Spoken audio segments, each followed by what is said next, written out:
Have you heard that relations between South Africa and the United States have reached their weakest point? After South Africa started supporting Russia and China and brought a case against Israel in the ICJ, tensions started to surface.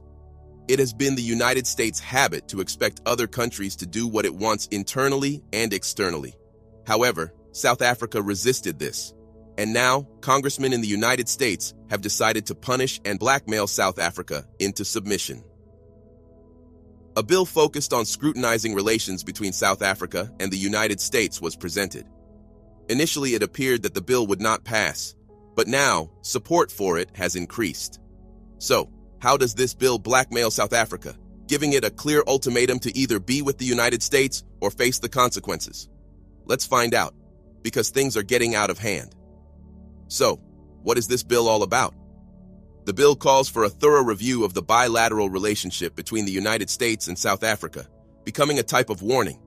This comes in the wake of a ruling by the International Court of Justice, which suggests that Israel may have committed acts of genocide against Gaza.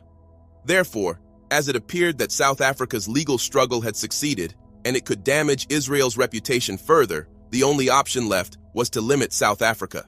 The bill establishes a timeline for U.S. President Joe Biden to, within 30 days of the act's enactment, certify whether South Africa's activities undermine U.S. national security or foreign policy interests. In other words, it gives Joe Biden the authority to decide the fate of relations between South Africa and Israel. And since Joe Biden had said long ago that financing Israel had been the United States' best investment, it means there are more chances of the bill to be adopted and implemented. Whatever will be decided will be publicly released in an unclassified form.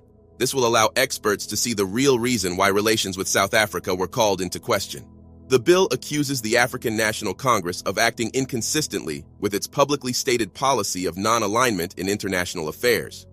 It alleges historical alignment with Hamas and the Russian Federation, dating back to 1994, with consistent accusations of Israel practicing apartheid. This suggests that the United States closely watched whatever South Africa was doing. Moreover, the bill accuses the South African government of making anti-Semitic remarks, citing President Cyril Ramaphosa's statements alleging Israel of genocide.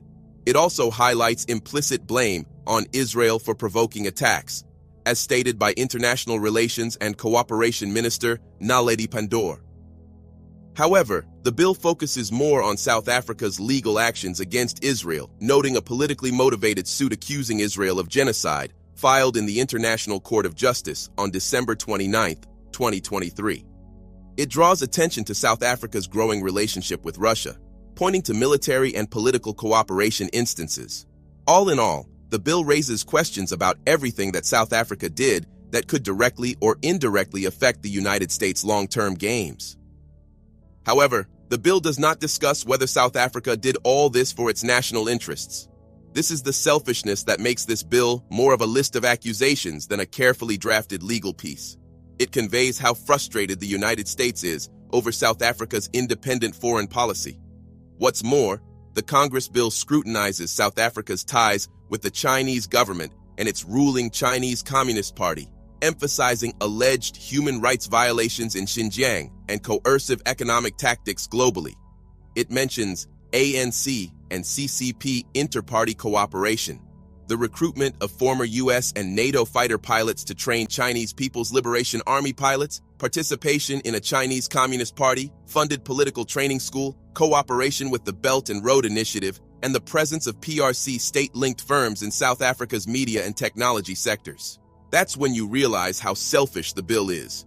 It deems everything that gives a tough time to the United States as something that South Africa should not align with. Take the example of the Belt and Road Initiative. It's a project that can raise South Africa further economically. However, the U.S. feels entitled to ask that South Africa should not be a part of the project. Well, the audacity is unshaken. The bill is so wrongly formulated that it interferes with South Africa's internal matters. It accused the ANC-led South African government of mismanaging state resources and being incapable of delivering public services effectively.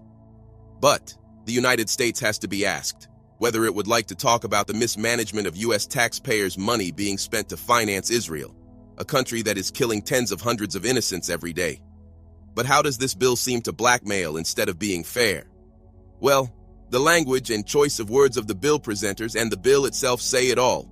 When introducing the legislation, Representative James said that the United States is South Africa's second largest trade partner, noting that 21% of South Africa's exports to the U.S. benefit from non-reciprocal duty-free trade status. In a clever tone, he said that South Africa has the right to choose its partner, as does the United States.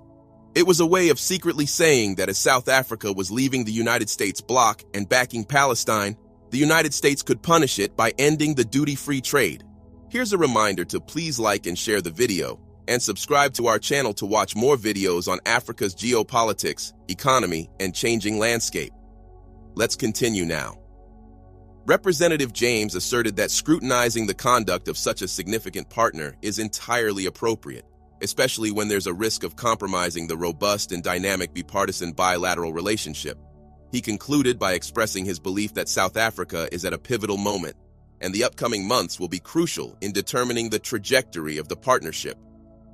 This suggests that South Africa is being given a few days to think and convey that it's with the United States and will support Israel, whether it likes it or not. The blackmailing and selfish nature of the bill gets exposed when we see a pattern in its findings and suggestions.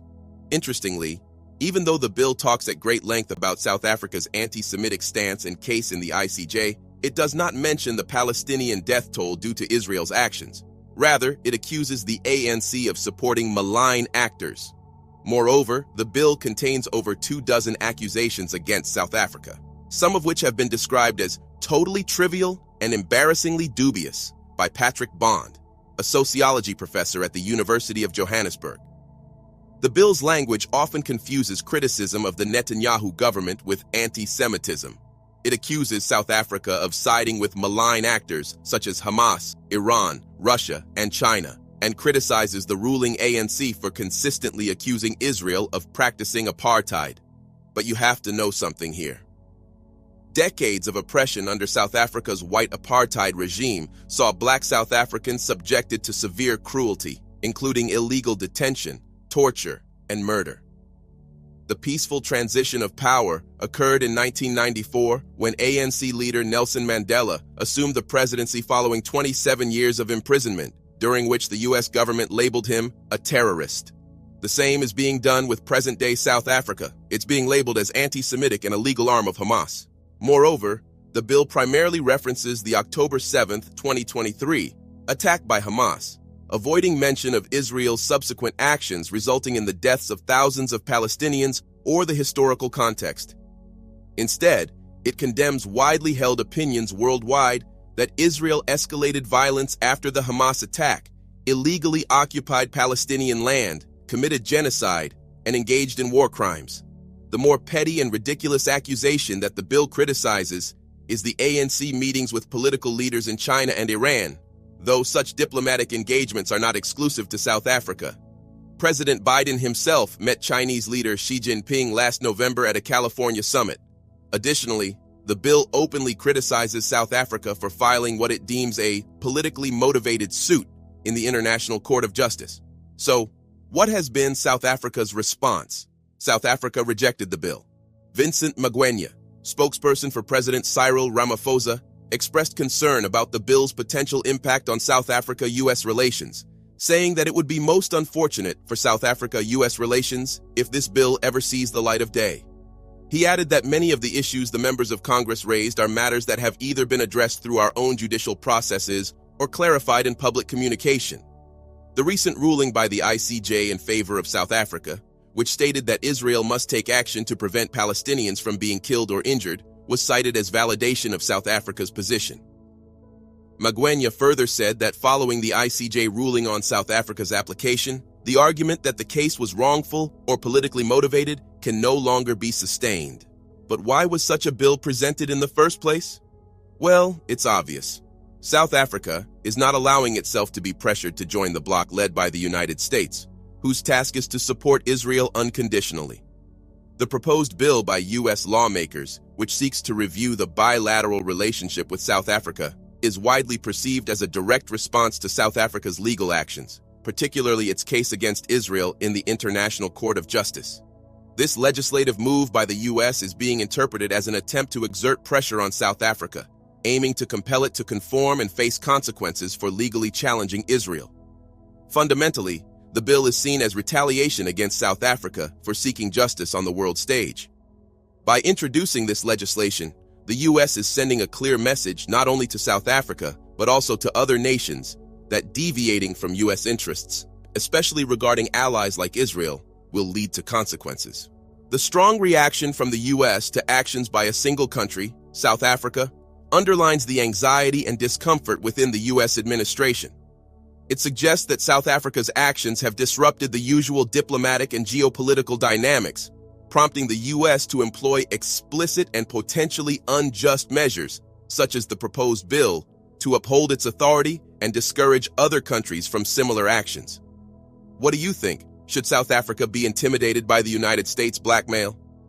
Or should it resist the pressure and continue doing what suits its national interest, like aligning with Russia and China and suing Israel? In the comment section right below, share your thoughts on whether the United States would really punish South Africa and face criticism. Do you want to watch more videos like this one? If yes, subscribe to our channel and press the bell icon next to it. We have decided to bring videos on something nobody talks about: African politics, economy, and increasing power. Thanks for watching, and until the next video, stay tuned. Tell us what you think in the comment section. Like and share the video, and subscribe so that you don't miss any of our African videos. It's the best way to support us.